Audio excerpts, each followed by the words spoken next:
It's our stories. Welcome to a world where real stories sounds like a movie script. You know, there are moments in life when the people you love the most can hurt you deeper than anyone else ever could. And I learned this the hard way. My own daughter, Sue, blocked me from attending her wedding. Yeah, my daughter, the one I had raised practically on my own, shut me out completely from the most important day of her life. I couldn't even wrap my head around it at first. I was angry. I was devastated. I couldn't eat. I couldn't sleep. I spent the entire week before her wedding drinking and sulking, replaying every single memory, every single fight, every single argument, trying to understand how it came to this. Sue was never an easy child. Anyone who's raised a teenager knows the chaos, the sleepless nights, the constant worry that maybe you're failing as a parent. But when she told me she was getting married, I felt relief, almost. Relief mixed with happiness. Finally, my daughter was growing up, finding someone she loved, someone she wanted to spend her life with. And knowing they didn't have much money, I decided to help. I offered to sponsor the wedding. I wanted her to have the day she deserved. And in return, I was blocked from even showing up. I remember calling the wedding planner a few days before the ceremony, asking him to add my brother to the guest list.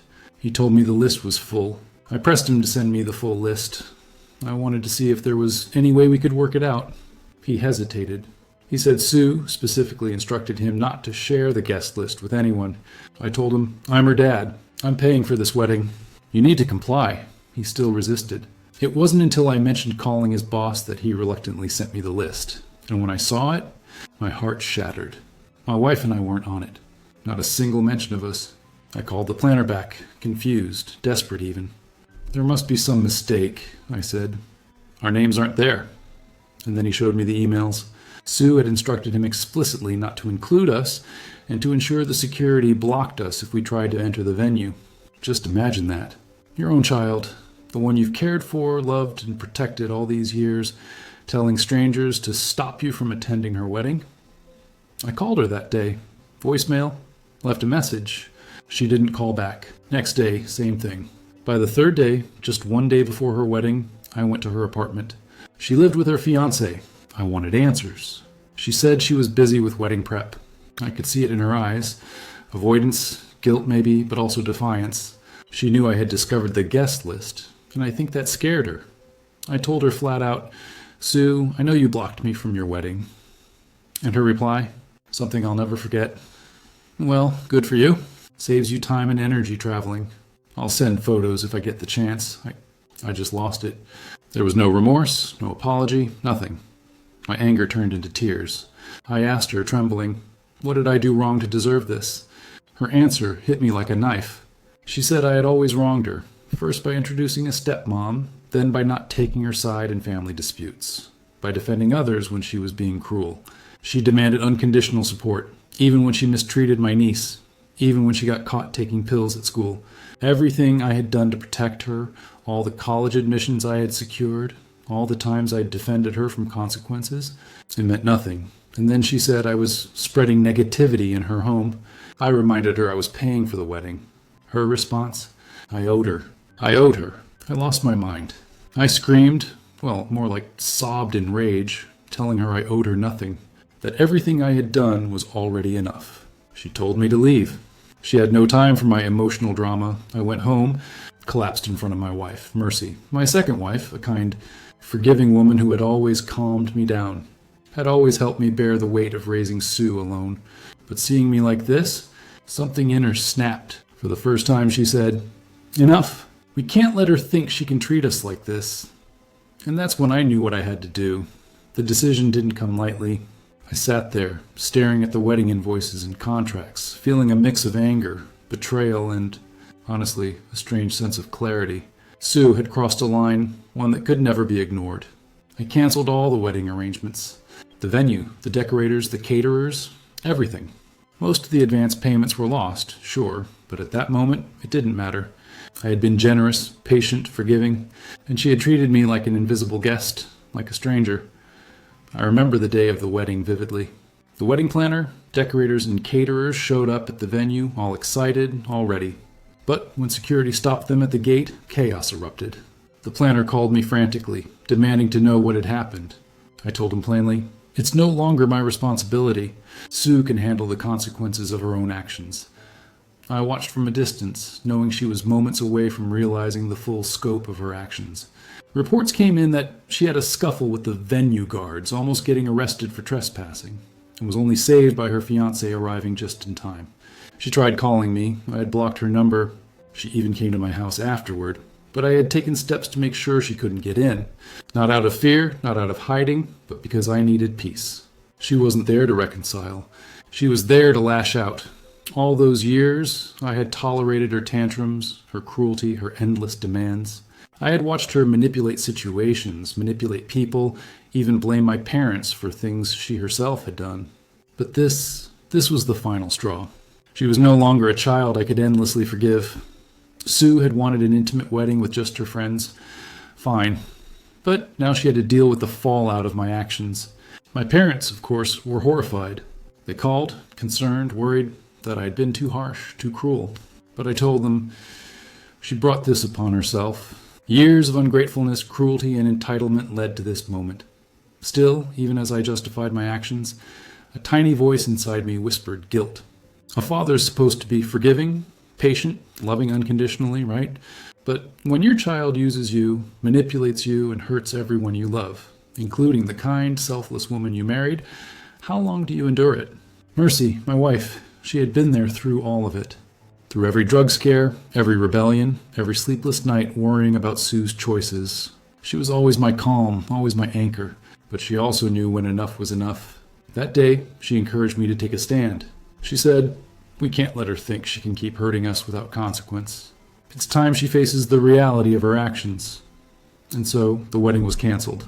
Sue had already bought her dress, so I let her keep that. She had to face her friends, her fiancé, the planner, everyone, without the safety net she had expected me to provide. I felt a pang of guilt, yes, but more than that, I felt relief. Relief that I had finally reclaimed some dignity, some respect, and set a boundary. The reports from the wedding day were almost surreal. Sue trying to storm the venue, almost arrested, fighting with security, the chaos, the embarrassment. All moments that had once filled me with anxiety became, strangely, moments of vindication. She had to feel some weight of consequence, and for once, it wasn't me giving in to her whims. That night, I sat with Mercy and reflected on everything. Sue had lived on my money until a year ago, unable to save for her own wedding, relying on my support. And yet, she treated me with contempt, as if everything I did for her was an obligation rather than a gift from a parent who had poured their heart into raising her. I blocked her from the house, blocked her calls. She had hurt me before, manipulated situations, and caused endless stress. Now, she needed to learn actions have consequences, even when it comes to a child. And while my heart still ached for the lost moments, for the broken connection, I knew this was necessary. You know, people often ask me, why did Sue turn out like this? What happened? And it's not simple. Her story, our story, it goes back to her earliest years. Sue's mother and I separated when Sue was 7. She left for Europe with her new partner, not wanting Sue to come along. Suddenly, I was alone, responsible for a little girl whose mother had just walked out of her life. Custody was mine. And let me tell you, raising Sue alone wasn't a walk in the park. At first, I tried everything. I was strict but fair, patient but firm. I wanted her to grow up feeling loved, feeling supported. But Sue? She hated the idea of a new mother, of anyone stepping into her world. Mercy, my second wife, came into our lives when Sue was still a teenager. Naturally, there was tension. She saw Mercy as an intruder, someone taking the place of her mom. And yes, for a while she lashed out. She yelled, manipulated, bullied. She had anger, frustration, abandonment issues all bottled up inside. I tried to handle it. I sent her to live with my sister for a time, thinking maybe she'd feel more at ease with someone her age nearby. My niece was close to her, but that was a disaster. Within a year, my sister gave up. Sue fought with my niece constantly, as if she needed someone to challenge, to push against. I had to bring her back home. From then on, the struggle continued. School issues, friends that led her astray, poor grades, even substance abuse. She had a bully boyfriend at one point, was caught taking pills at school, and it felt like my life had turned into an endless cycle of crises. College was another nightmare. With her high school record, there was no guarantee she would get in anywhere decent. But I had contacts, people who trusted me, who helped her secure a spot at a good college. I protected her from expulsion, from mistakes that could have ruined her future. Even when she relapsed, ended up in rehab, I stayed by her side. I fought for her, often at the cost of my own peace of mind. And yet, she grew up ungrateful. She saw Mercy and me as enemies, as people who had taken something from her instead of loved and supported her. Every effort I made, every sacrifice, every sleepless night was invisible to her. She harbored resentment, bitterness, even hatred. The crux of it? Sue's issues weren't just about childhood rebellion. They were compounded by the fact that I remarried, that Mercy wasn't her biological mother. Mercy had her own history, a traumatic childhood, growing up in a refugee NGO after her parents fled a war-torn country. She had nothing, but she built herself up, got a master's degree, a great job, a life of her own. And that independence, that strength threatened Sue. She called Mercy a gold digger, claimed she married me for my money, twisted facts into narratives that suited her anger. Meanwhile, Sue had never had to truly stand on her own. Until recently, she had lived largely off my support. When she finally got a job that could cover her bills, it was too little too late in changing her pattern of entitlement. And despite all the opportunities I had given her, college, safety, guidance, she had grown resentful, refusing to see anything I did as love or support. Even the little things, I tried to be involved in her life, to help guide her, to be there when she needed it. Yet every intervention, every attempt to protect or advise her, was met with rage, with accusations, with a kind of emotional warfare I had never imagined facing for my own child. I was patient. I was understanding. I had Mercy to help me stay calm, to temper my reactions. But even she had her limits. And seeing me broken after the wedding incident, that was the moment she realized we couldn't just endure this behavior anymore. Sue's hatred had deep roots. It wasn't something that happened overnight. It was years of misdirected anger, fear, confusion, and perceived betrayal. She blamed me for her mother leaving, for the steps in my life that brought her someone new, someone she didn't want. She carried the pain of abandonment and loss in ways that I tried to address, tried to soothe, tried to guide her through.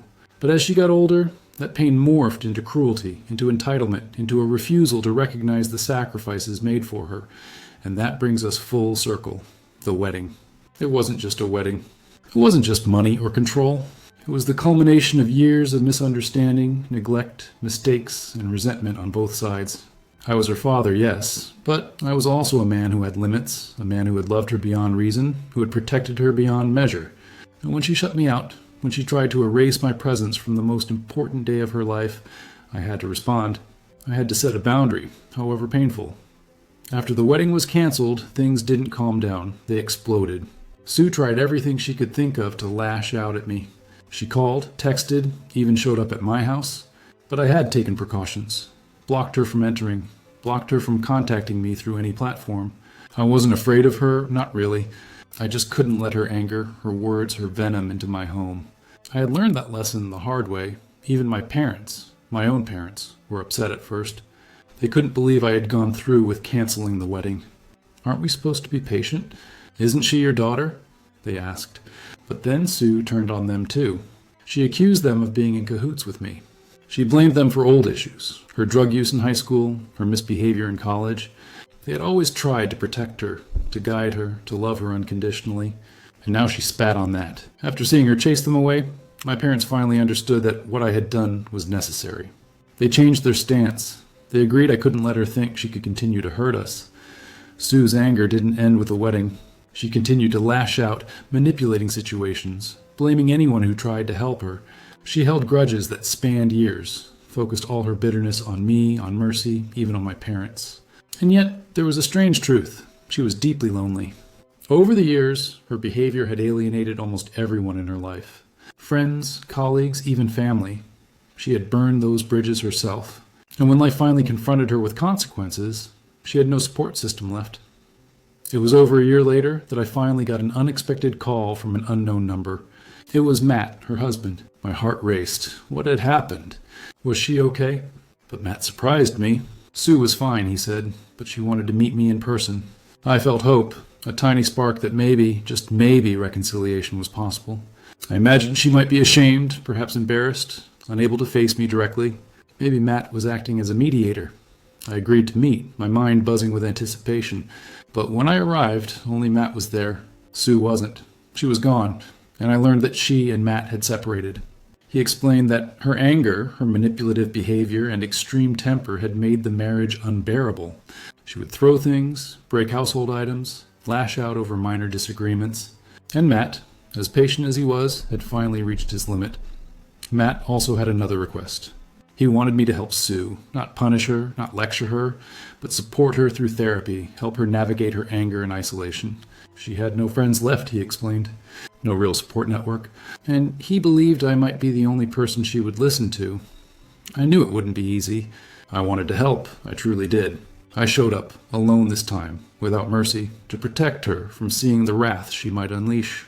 I apologized first, not for right or wrong, but simply to calm the storm, to show that I was here to help, not fight. And she exploded. She yelled, she blamed, she spat accusations. She dredged up every past grievance, every childhood incident, every perceived slight. She admitted, through her anger, that she had blocked us from her wedding because she was ashamed of Mercy. Ashamed of me, ashamed of the choices I had made in my life. The depth of her hatred, the intensity of it, was staggering. Yet beneath all that anger, beneath the cruelty, was a terrified, lonely woman who had no one else. Mercy had suggested I reach out to Sue's best friend from school, someone who knew her before all this pain and manipulation took root. Her friend, now living far away, agreed to help. She reached out to Sue, encouraging her to go to therapy, to face the unresolved anger, the deep resentment, the loneliness. And slowly it worked. Sue started therapy. She began to confront her feelings, to acknowledge her actions, to see the consequences of her bitterness. Weeks later, she met my parents and apologized to them. Not fully. She admitted she still blamed me for everything, but it was progress. She recognized that her hatred had spiraled out of control, that she had been unfair, cruel, and manipulative. And I, at long last, could breathe a little easier. I no longer despised her. I no longer carried the anger and frustration that had consumed me for years. I just wanted her to find a way to heal, to grow, to live without the weight of her own bitterness. And that's what this story is really about. The pain, the anger, the heartbreak of parenting a child who resents you, who lashes out, who pushes you away despite everything you've done. It's about boundaries, about consequences, about the hard truths that sometimes love alone isn't enough. Looking back now, it's hard to put into words the whirlwind of emotions I've been through. Anger, betrayal, heartbreak, guilt, relief, all rolled into a storm that lasted years. I won't pretend I didn't feel guilty about canceling my daughter's wedding. Part of me still aches when I think about that day. The dresses, the decorations, the people who never got to celebrate with her. But at the same time, I know it was necessary. Sue had to face the consequences of her actions, just as I had to face the reality that I couldn't allow myself to be treated like an afterthought by my own child. Parenting is complicated. We give everything: love, guidance, protection, sacrifices. But sometimes, even with the best intentions, things go wrong. And sometimes children make choices that hurt us, that challenge our boundaries, that force us to make decisions we never imagined we would have to make. But boundaries are essential. Consequences are essential. Because without them, love becomes enabling and patience becomes silent suffering. Sue is still my daughter. I still love her. But I've learned that love doesn't mean accepting cruelty. It doesn't mean ignoring manipulation. It doesn't mean sacrificing your dignity to make someone else comfortable at your expense. And I've learned that forgiveness doesn't have to come immediately. Sometimes it's okay to step back, to protect yourself, and let others face the results of their choices. I want to share this story not just to vent, but to offer a perspective to anyone who might be struggling with a difficult child, a rebellious teen, or an adult who treats them unfairly. You are allowed to set boundaries. You are allowed to protect yourself. And you are allowed to make hard decisions, even when they hurt, even when they leave a scar, because sometimes it's the only way to teach lessons that love alone cannot convey. Now, I want to hear from you, the viewers. What would you do if your own child treated you this way? Would you have the courage to enforce boundaries, even if it meant hurting them in the short term? How do you balance love and discipline when emotions run this deep? Have you ever faced betrayal from someone you gave everything to, and how did you respond? Leave your thoughts and stories in the comments below. Let's talk about it. Let's share and let's learn from each other. If you found this story moving, hit the like button, subscribe, and don't forget to tap the notification bell so you don't miss our next story in the lounge. Until next time, remember, sometimes the hardest lessons are the ones that teach us how to love without losing ourselves. Thank you for staying with me until the end. How would you have acted in the protagonist's place? Write your thoughts in the comments. More fresh and controversial stories every day on my profile. Like and subscribe to this channel.